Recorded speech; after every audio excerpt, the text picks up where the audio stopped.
warahmatullahi wabarakatuh. Allahumma sholli ala Sayyidina Muhammad wa ala ali Sayyidina Muhammad. Semoga kita semua mendapatkan syafaat Nabi Muhammad sallallahu alaihi wasallam. Amin. Ini rahasia, dan ini diantara kita saja. Hadisnya dari An-Nasai, disahihkan oleh Syekh Muhammad Nasiruddin Al-Albani rahimahullah.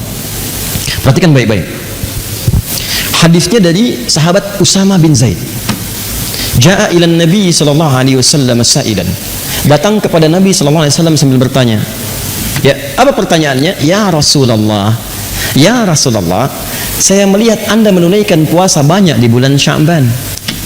Saya melihat Anda menunaikan puasa banyak di bulan Sya'ban. Kenapa? Perhatikan kalimat Nabi-nya. Ya, qala Rasulullah sallallahu alaihi wasallam, maka dijawab oleh Rasulullah sallallahu alaihi wasallam, hadza syahrun yaghfulu fihi an-nas. Ini bulan yang banyak dilupakan oleh orang. Kenapa? Karena saat Rajab orang banyak puasa. Masuk bulan Hurum, ada kemuliaannya. Boleh puasa di situ karena puasa di bulan Hurum ada hadisnya. 4 bulannya. Ya, Dzulqa'dah 11, Dzulhijjah 12, Al-Muharram 1, Rajab 7. Sehingga saat Rajab banyak puasa. 9-nya Ramadan.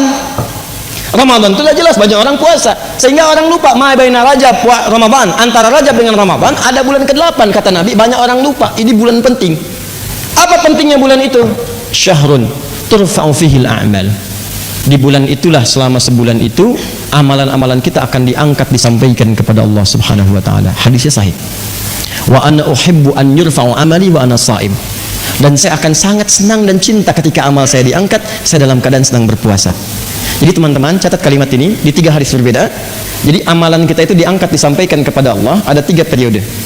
Periode pertama setiap hari, waktunya cuma 2. Ini nasib. Waktunya cuma 2. 1 subuh, kedua asar. Saya ulang, waktunya cuma 2. 1 subuh, kedua asar. Kemudian sudah? Apa hadisnya? Ada. Ya. Yata'aqabuna fikum malaikatun bil-lail wa malaikatun bin-nahar fayajtami'una fi salati subhi wa salatil asri fasa'adu ila Allah Subhanahu wa ta'ala. Kalian itu akan diawasi, dicatat amalan oleh para malaikat. Maka malaikat siang dan malam berkumpul di waktu fajar dan asar. Maka mereka naik kepada Allah Subhanahu wa ta'ala. Fayaqulullahu ta'ala, ya, maka Allah bertanya kepada malaikat-malaikat itu. Allah Maha tahu. Jadi enggak nanya pun udah tahu. Enggak nanya pun udah tahu, cuma untuk memastikan tugas ditunaikan dengan sempurna dan menunjukkan kepada hamba malaikat tidak akan mungkin menyalahi perintah. Quran surat 66 ayat ke-6, la ya'sunallaha ma amarahum wa yaf'aluna ma yu'marun. Kadang-kadang ada berita disampaikan itu bukan karena Allah nggak tahu, tapi untuk membuktikan kepada hamba, nih ciptaan saya nggak akan keliru. Kata Allah, bagaimana keadaan hambaku ketika engkau tinggalkan? Kata malaikat, taraktuhu musalliya, saya tinggalkan dia dalam keadaan salat kalau sedang salat. Taraktuhu naima, saya tinggalkan dia dalam keadaan tidur kalau sedang tidur. Bayangkan teman-teman, subuh, Allahu Akbar, Allahu Akbar, Anda sedang zikir di masjid, bersiap salat. Malaikat naik menyampaikan kepada Allah. Allah katakan, bagaimana hambaku si fulan si angga sedang apa? Sedang berzikir kepadamu ya Allah. Masya Allah. Bagaimana zikirnya? Sambil tidur ya Allah. Tidur. Zikir. Bagaimana keadaan hambaku si Hakam? Sedang salat ya Allah. Tinggalkan. Yang paling bahaya ketika sedang bermaksiat. Bagaimana keadaan hambaku ketika aku tinggalkan? Ketika engkau tinggalkan? Ya Allah, dia sedang bermaksiat. Allahu Akbar. Anda bayangin aja lah, Anda aja disampaikan laporan pegawai menyampaikan kepada Anda, bos, maaf, saat kamu tinggalkan dia sedang dalam keadaan apa? Waduh Pak, dia sedang ngambilin aset perusahaan Pak. Pelan-pelan dia masukin tuh gini. Perasaan Anda bagaimana? Pecat dia besok. Untungnya Allah itu rahmatnya lebih tinggi daripada murkanya. Kalau mau tobat, saya ampuni dia. Dorong dia untuk tobat. Nah itu subuh dengan asar. Kemudian yang kedua, setiap pekan. Setiap pekan itu berlangsung 2 kali, Senin dengan Kamis. Hadisnya sahih. Hadisnya sahih di hadis Muslim. Nabi SAW pernah ditanya kenapa beliau menunaikan puasa Senin dan Kamis, khususnya di hari Kamisnya. Hari Senin beliau jawab, hadza yauma waulitu, hari Kamis hadza yauma yurfa'u fihi al-amal wa uhibbu an turfa'a amal a'mali wa ana sha'im. Dan saya senang ketika amalan saya diangkat, saya sedang puasa. Nah, pertanyaannya adalah, lihat baik-baik. Kan tadi ditinggalkan sholat, kan? Ditinggalkan sedang sholat. Kenapa Nabi memilih untuk puasa? Kenapa memilih untuk puasa? Karena saat orang sedang puasa itu ada 2 keunggulannya. Lagi-lagi. Yang pertama, ulangi. Kalau orang cuma sholat saja, maka berhenti di situ.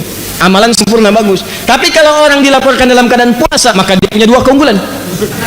Yang pertama, Al-Bukhari, Kitabus Siyam, nomor hadis yang pertama, posisi paling kiri sebelah atas. Riwayat sahabat Abu Hurairah. As-siyamu li wa ana ajzi bihi. Kata Allah, puasa itu khusus untukku. Jadi puasa itu amalan khusus yang langsung Allah kasih pahalanya.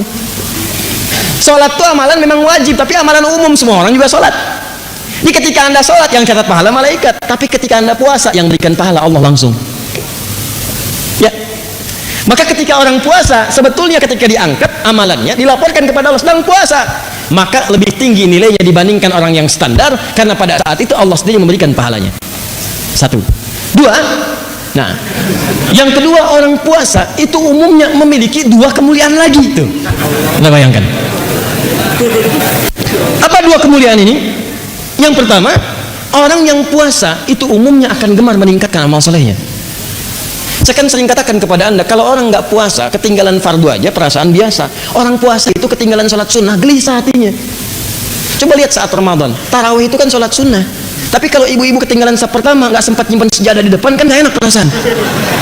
Siapa coba di antara ibu yang pernah menyimpan sejadah saat malam tarawih pertama? Padahal sholat sunnah.